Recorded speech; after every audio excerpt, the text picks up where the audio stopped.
আজকে আমাদের বাড়িতে হয়েছিল পানখিলি। আমার বোনের সামনে মানে বুধবারে বিয়ে, তার আগে নিয়ম আছে আমাদের পানখিলি দিতে হয়, তারপরে গাছের গুড়ি আরও কত কিছু থাকে পুজো, সেগুলো হয়ে গেছে। এখন এই যে বিকেল 4টের দিকে পানখিলি দেওয়া হচ্ছে, সবাই একজন একজন করে আশীর্বাদ করে নিচ্ছে ওকে।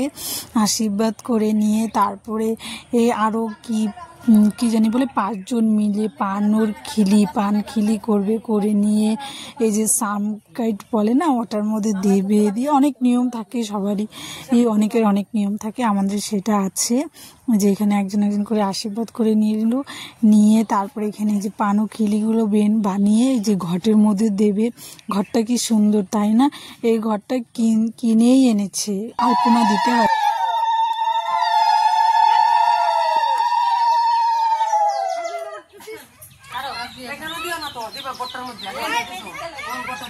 বলেন আমরা